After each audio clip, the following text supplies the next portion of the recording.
ये presentation amazing facts के मित्रों के द्वारा लाया जा रहा है।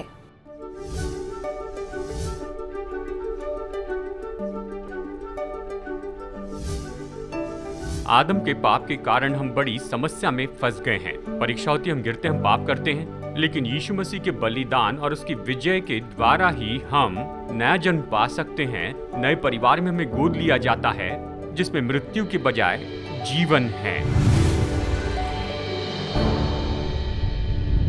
जानते हैं, एक बहुत ही विख्यात ऐसी वेबसाइट है और वो $1 बिलियन का व्यापार हो गया है। वो है वंशावली के बारे में। ये तो संसार का सबसे बड़ा ऑनलाइन पारिवारिक इतिहास के बारे में कलेक्शन है और इसके लगभग 3 मिलियन सब्सक्राइबर्स हैं। और ये तो ऐसा है जो कि इसी के जैसा है, जहाँ पर लोग अपनी वंशावली के बारे में जान सकते हैं। मुझे पता नहीं लेकिन क्यों, जैसे मेरी उम्र बढ़ रही है, मैं इसमें दिलचस्पी ले रहा हूँ। लगभग 1 साल पहले कैरन ने मुझे ऐसे ही वेबसाइट से एक टेक्स्ट दिखाया। मैं हमेशा दिलचस्पी लेता था क्योंकि मेरे पिताजी कहते थे हम इंडियन हैं, हम अमेरिकन इंडियन हैं। मैं ज़िंदगी भर लोगों से यही कहते रहा। जी हाँ, यानी मेरे अंकल कहीं और रहते थे और मैं रिजर्वेशन में रहता था और सब कहते थे जी हाँ। और मैं सोचता था, जैसे उन्होंने बताया, दादी माँ चेरिकेन थी। फिर डीएनए टेस्ट करवाया और मैं इंतज़ार नहीं कर सका कि मैं कितना इंडियन हूँ। और फिर मैं वापस आया और लगभग रिपोर्ट को पाने के लिए 6 हफ्ते मैं वहाँ इंतज़ार किया, लेकिन मुझ में इंडियन के कोई जीन्स नहीं हैं। और मेरे पिताजी और उनके भाई ने मेरी ज़िंदगी भर मुझे यही बताया। ये मेरे मन की बात नहीं, आप मेरे चाचा से पूछ सकते हैं। वो कहते हैं हाँ हाँ चेरिकी, क्योंकि सब लोगों ने इस तरह से कहा था। शायद अधिकारी भी कहने लग जाएं। खैर अच्छी बात है, मेरा कोई पब्लिक ऑफिस नहीं है, लेकिन क्योंकि रिजल्ट में तो 0 आया, यानी देखिए ऐसा नहीं कि मैं छोटा इंडियन हूँ इंडिया से, मैंने ऐसे नहीं सोचा। देखिए मेरे पूर्वज तो यूरोप और इंग्लैंड से हैं, लेकिन मैं तो एक यहूदी हूँ, यूरोपियन यहूदी, इस तरह से कहा। खैर आज मेरा संदेश इसके बारे में है, परिवार का जो वृक्ष है उसके फल। और किसी ने एक बार कहा कि मैंने अपने परिवार के पेड़ को हिलाया और कुछ फल गिर गए।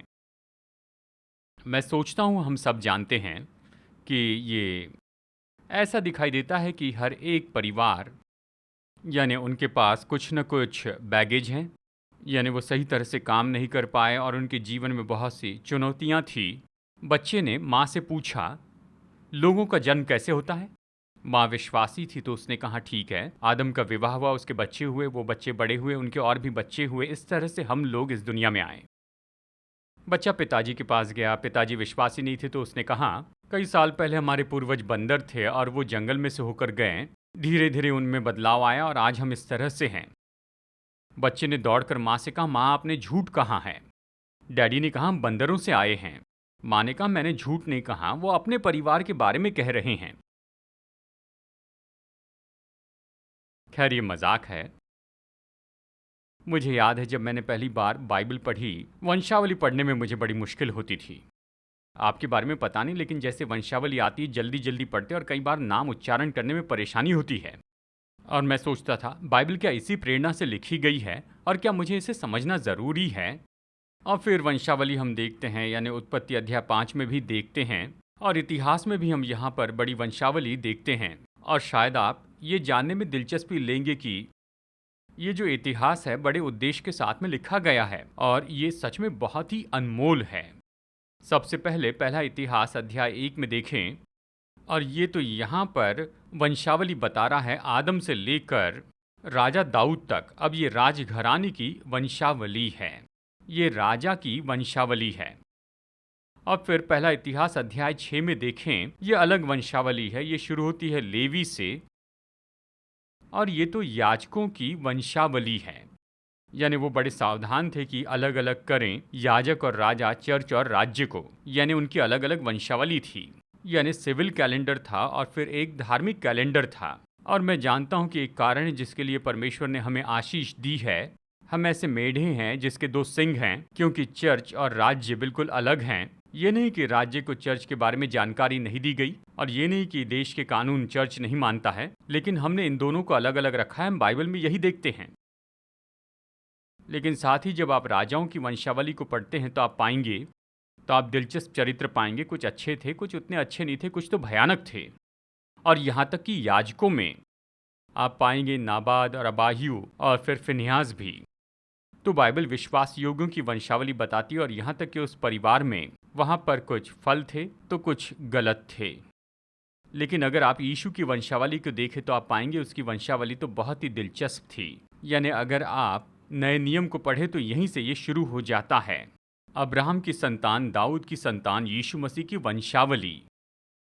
फिर कहता है अब्राहम से इसहाक उत्पन्न हुआ, इसहाक से याकूब उत्पन्न हुआ, याकूब से यहूदा। यानी इस तरह से हम ज़्यादा दूर नहीं गए हैं। अब्राहम जिसने अपनी पत्नी की दासी से संतान उत्पन्न की, अपनी पत्नी के कहने के कारण, फिर इसहाक हुआ और इस तरह दो बेटों में से एक को पसंद करना पड़ा। फिर याकूब आया जिसने भेड़ की खाल पहनकर अपने पिता को धोखा दिया उसकी माँ के कहने के अनुसार, ताकि वो पहलौठे का अधिकार छीन सके। और फिर जब उससे यहूदा हुआ, उसके भी गलत रिश्ते के कारण ही उसे जुड़वा बच्चे हुए, क्योंकि वो बेटे का विवाह उससे नहीं करना चाहता था। हम यीशु की वंशावली के परिवार में ज़्यादा दूर नहीं गए, लेकिन यहाँ पर कुछ बात मैं देख सकता हूँ कि उस परिवार में ऐसी कुछ मुश्किलें चल रही थी। और फिर भी ये लोग तो यीशु मसीह के परिवार के पूर्वज हैं, भक्तिपूर्ण लोग थे, अब्राहम, इसहाक, याकूब। पर आप उनके जीवन में देखिए, हालांकि वो प्रभु से प्रेम करते थे, समर्पण किया था, पर वो मनुष्य थे। फिर आप आगे पढ़ सकते हैं, यहाँ पर आप कह सकते हैं राहाब, आप कह सकते हैं कि वो तो एक वेश्या थी। और फिर देखिए दाऊद, और फिर हम जानते हैं दाऊद ने झूठ बोला, धोखा दिया और आखिरकार हत्या करवाई, लेकिन फिर भी वो यीशु मसीह का पूर्वज रहा। तो हम सीख रहे हैं कि परमेश्वर का परिवार ऐसे लोगों से बना जो सिद्ध नहीं थे, लेकिन परमेश्वर ने उद्धार की योजना के द्वारा इसे सिद्ध किया।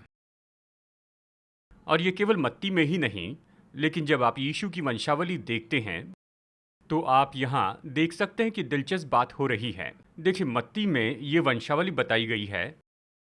मत्ती ने जो वंशावली लिखी है, ये यीशु की वंशावली है जो यहूदियों के लिए लिखी गई, जो उसके पिता के बारे में है। ये महत्वपूर्ण है, उसके पिता यूसुफ के बारे में है।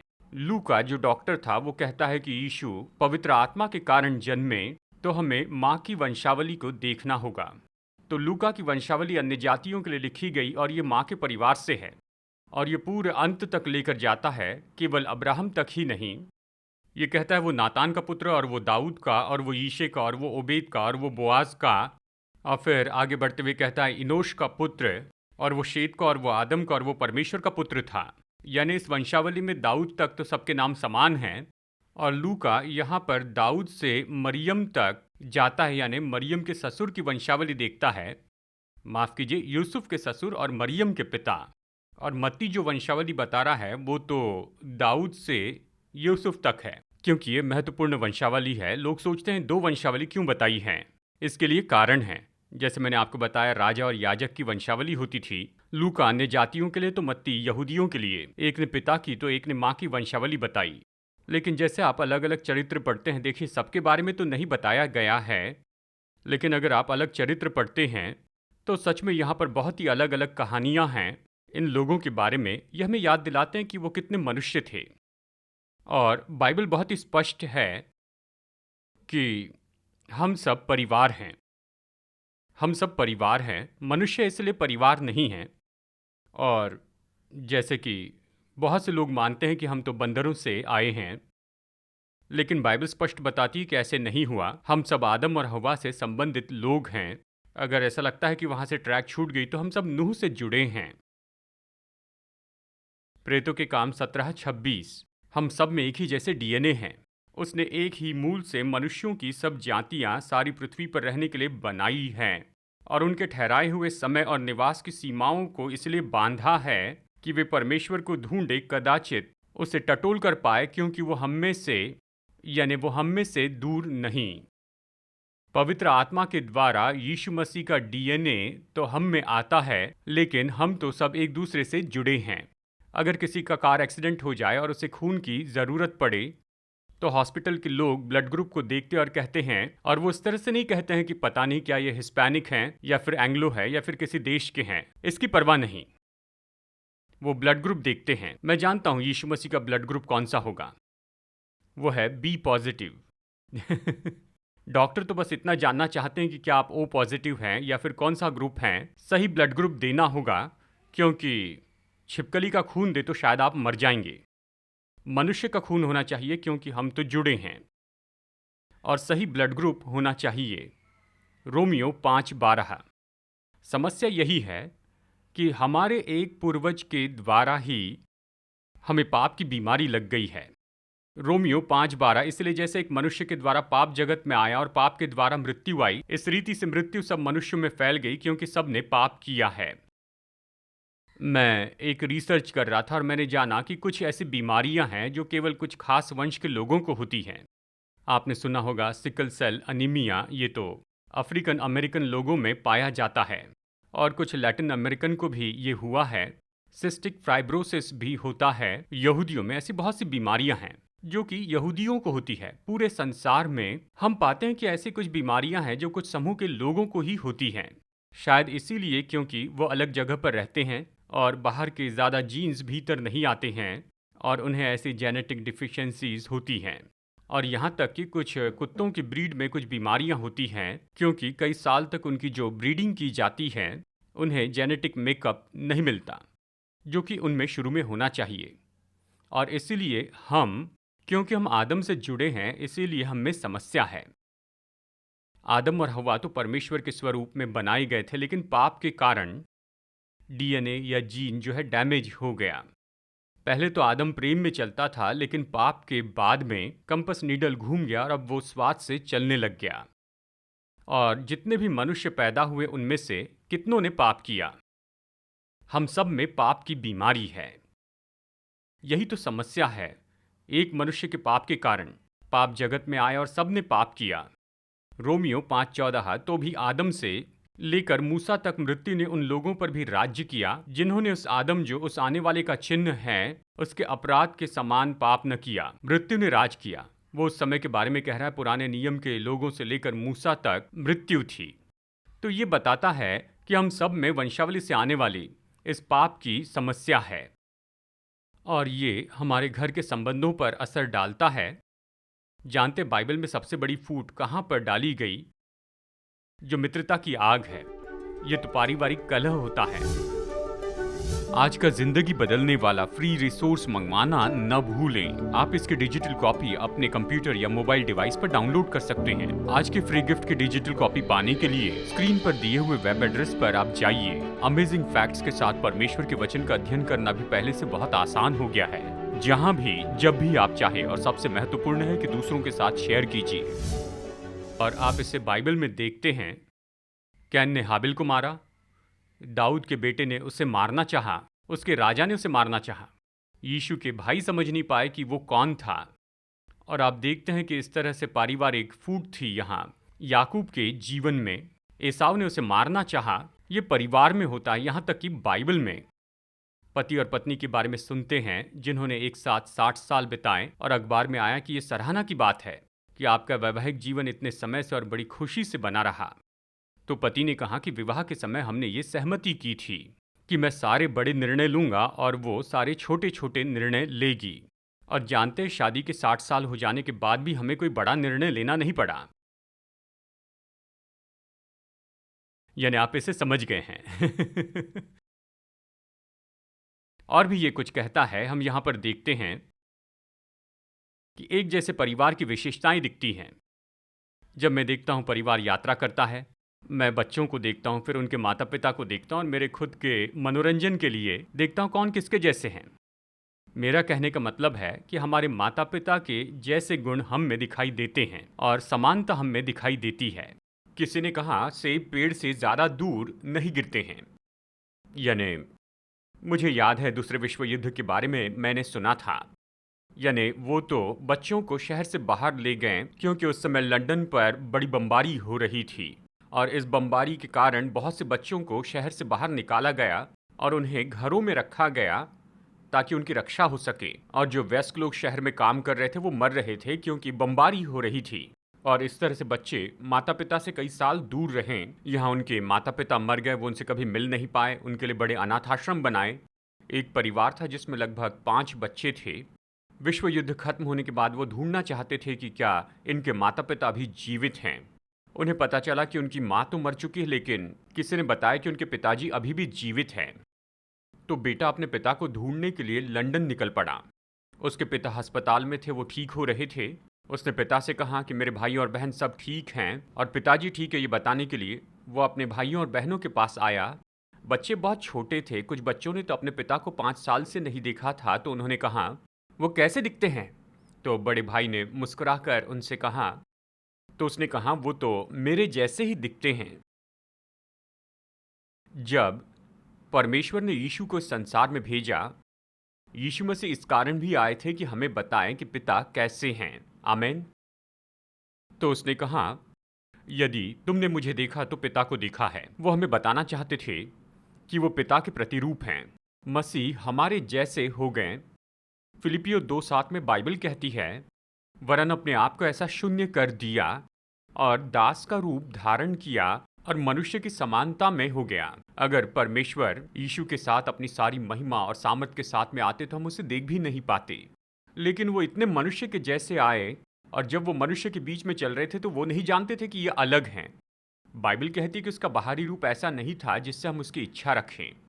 इब्रानियों 4:15, क्योंकि हमारा ऐसा महायाजक नहीं जो हमारी निर्बलताओं में हमारे साथ दुखी न हो सके, वरन वो सब बातों में हमारे समान परखा तो गया तो भी निष्पाप निकला।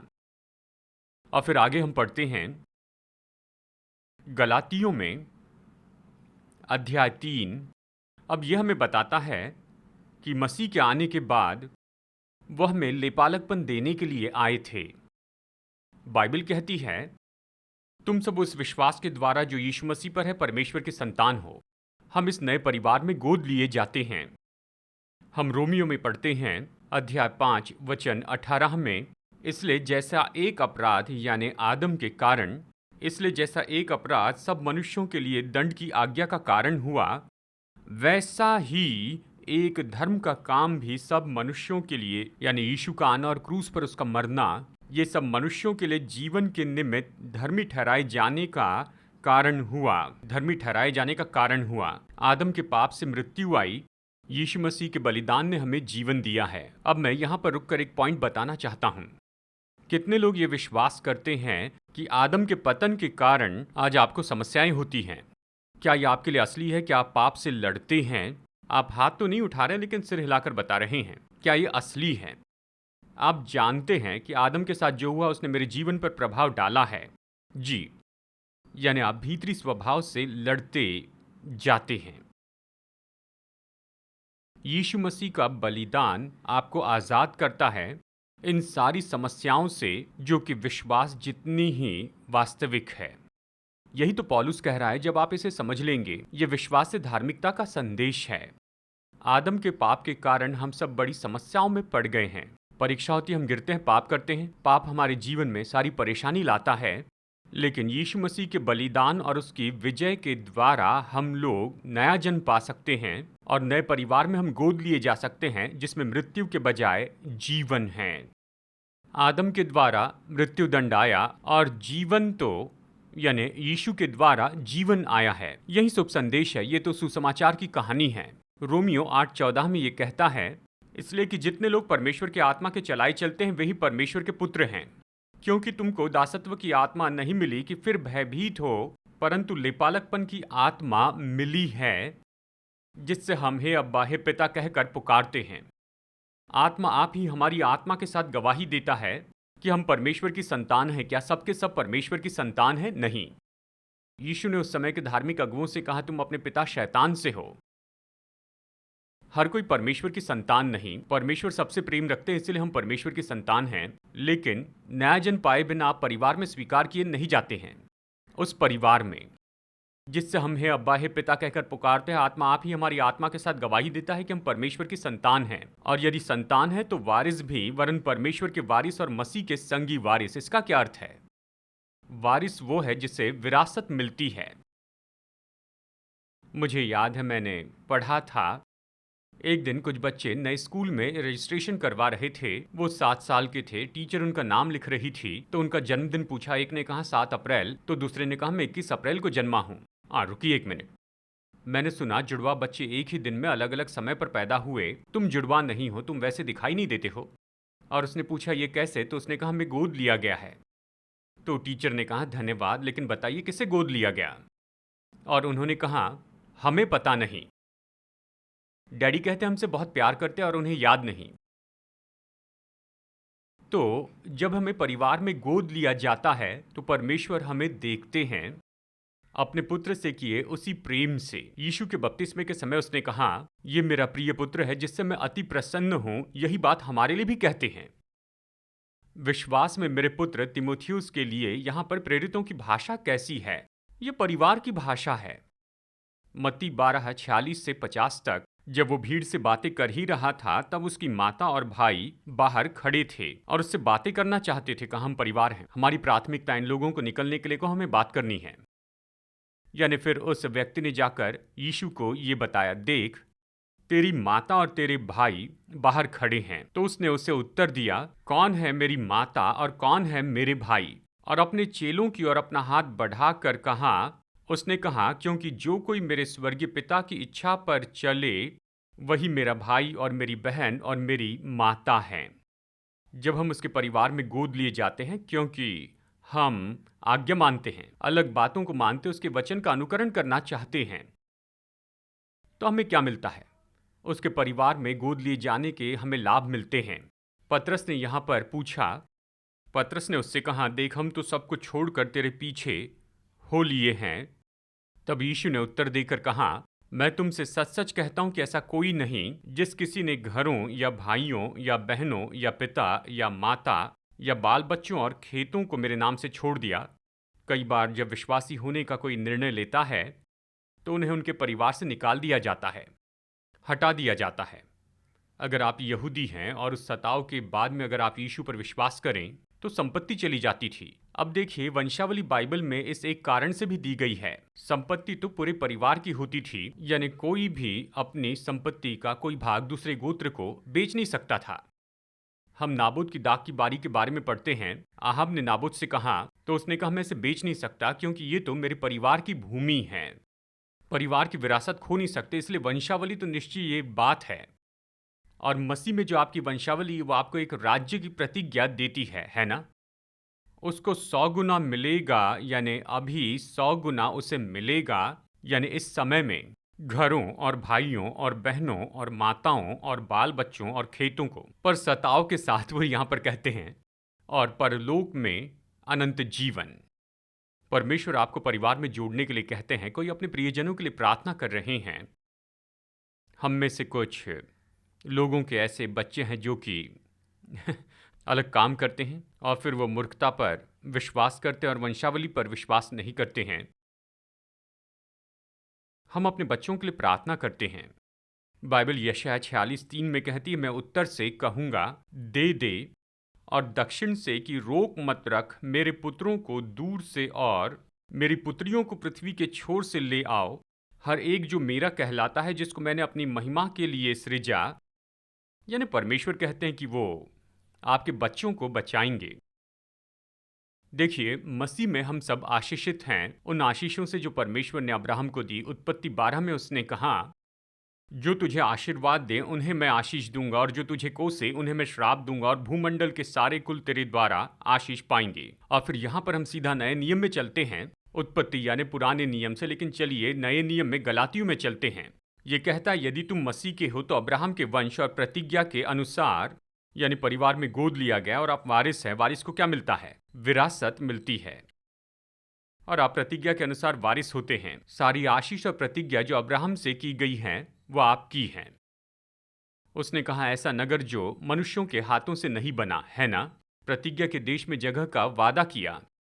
तुम्हारे पाप चाहे लाल रंग के हो तो भी वे हीम के समान उजले हो जाएंगे, चाहे अर्गवनी रंग के हो तो भी ऊन के समान श्वेत हो जाएंगे। मुझे लगता है बिली ग्राहम, नहीं बिली संडे कहते थे, मुझे पता नहीं काली भैंस हरी घास खाती है, पीला घी और सफेद दूध देती है, पर मैं विश्वास करता हूं और यीशु हमसे कह रहे हैं कि वो अभी हमें ऐसा एंटीडोट दे रहे हैं। जब हम विश्वास से मसीह के पास आते हैं, उसके बलिदान पर विश्वास करते हैं, बाइबल कहती है हम नया जन्म पा सकते हैं। आप गोद लिए गए हैं, लहू में धोए गए हैं और आप परिवार और स्वर्ग के भागी हैं। मैं खुश हूं कि हमारा परिवार यहाँ पर है, इस पृथ्वी पर हमारा एक परिवार है। परिवार के इस पेड़ में कुछ फल है तो कुछ नट्स हैं, पर हम परिवार हैं। क्या चेलों ने यह बहस की कि उनमें सबसे बड़ा कौन है? लेकिन जब उन्होंने अपने फर्क को दूर किया, परमेश्वर ने आत्मा उंडेला की दुनिया बदल दी। क्या आपके बच्चों को मज़ा करना पसंद है? मुझे तो है। अमेजिंग फैक्ट्स का amazing adventures kids Bible guide बहुत ही सरल है। इसमें मेरे लिए बाइबल के बहुत से लेसन्स बहुत दिलचस्प बनाए हैं। ये तो बहुत ही अलग अलग रंग के हैं और इसी के साथ इसमें बहुत से पजल्स हैं, बहुत से क्विज भी हैं जिससे पढ़ने में मज़ा आता है, जैसे दानव को मारना, जान बचाने वाला जहाज़, समुंदर की यात्रा, कब्रिस्तान में सीटी बजाना। बाइबल के 10 पार्ट हैं। मैंने इससे बहुत कुछ सीखा है। इससे मैंने साहस के बारे में बहुत कुछ सीखा है। मैंने इससे बहुत कुछ सीखा है। इससे ये केवल इंग्लिश में उपलब्ध है। आज ही अपने बच्चों के लिए अमेजिंग फैक्ट्स का ये पूरा सेट मंगाइए। हमसे संपर्क कीजिए।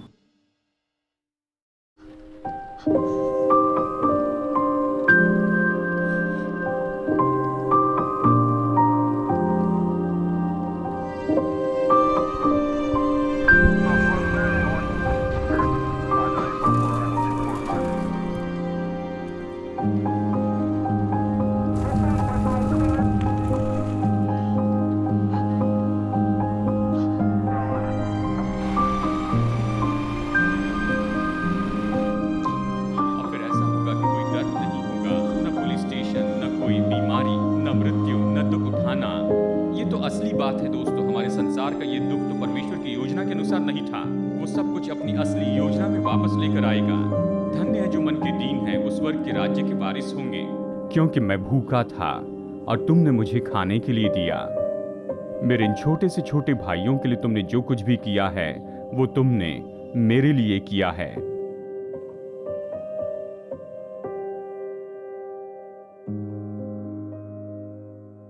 क्या आप जानते हैं अमेजिंग फैक्ट्स का फ्री बाइबल स्कूल भी है, जिससे आप अपने घर की सुविधाओं में रहते हुए कर सकते हैं। ये 27 सुंदर विवरण दिए गए पाठ हैं जो आपको प्रभु वचन का अध्ययन करने में मदद करेंगे। ये इंग्लिश, हिंदी, तमिल और तेलुगु भाषा में उपलब्ध हैं। तो इस फ्री बाइबल स्टडी कोर्स के लिए आज ही साइन अप कीजिए। तो आज ही एनरोल करने के लिए विजिट कीजिए biblestudy.aftv.in पर।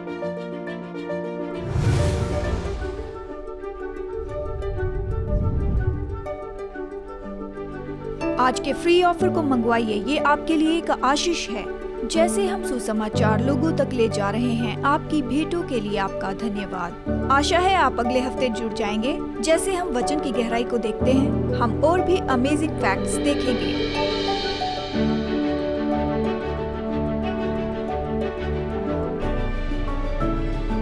ये प्रेजेंटेशन अमेजिंग फैक्ट्स के मित्रों के द्वारा लाया गया।